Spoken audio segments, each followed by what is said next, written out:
पप्पू यादव गठबंधन को करेंगे बाय बाय।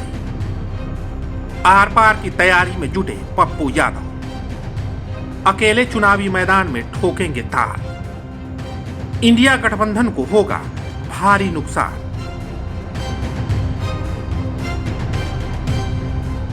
बिहार में एक तरफ सियासी पारा चढ़ा हुआ है और कई लोग सरकार के गिरने और बनने की बातें कर रहे हैं।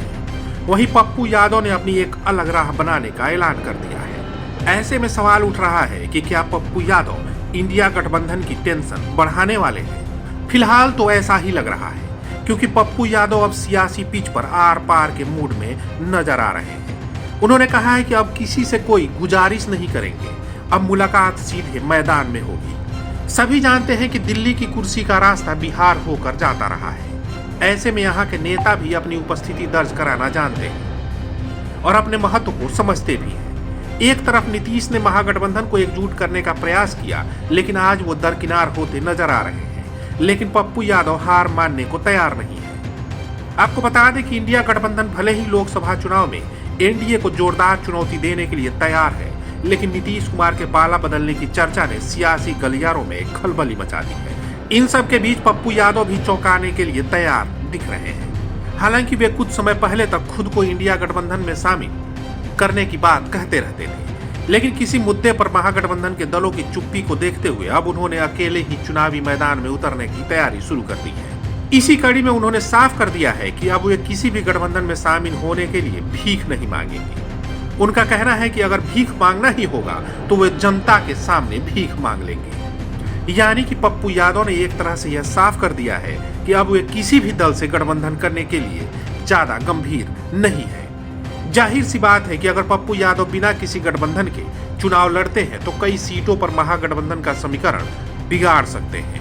वैसे भी पप्पू यादव खुद को कोसी और सीमांचल का बेटा बताते रहे हैं और कई चुनाव में इन इलाकों में उन्होंने अपनी ताकत का प्रदर्शन भी किया है। इसके साथ ही आए दिन कोसी और सीमांचल की उपेक्षा का आरोप लगाते हुए केंद्र सरकार के साथ साथ राज्य सरकार को भी घेरते नजर आते रहे हैं। वहीं इस क्षेत्र के लोगों को न्याय दिलाने के लिए मुहिम भी छेड़ चुके हैं।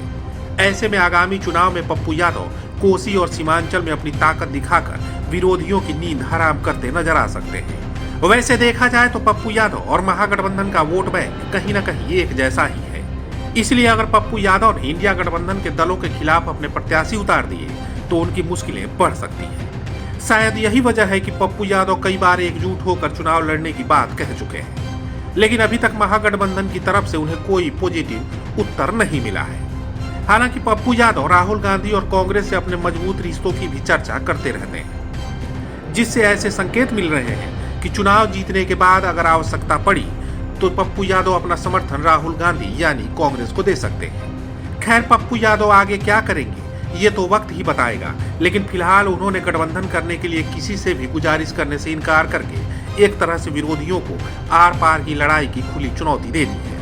अब फैसला महागठबंधन के नेताओं को करना है कि पप्पू यादव को साथ लेकर चलना है या फिर नुकसान झेलने के लिए तैयार रहना है। आज के लिए बस इतना ही, लेकिन अगले अंक में बिहार के सियासत से जुड़ी किसी और खबर की चर्चा करेंगे और आपको तफसील से समझाने की कोशिश करेंगे।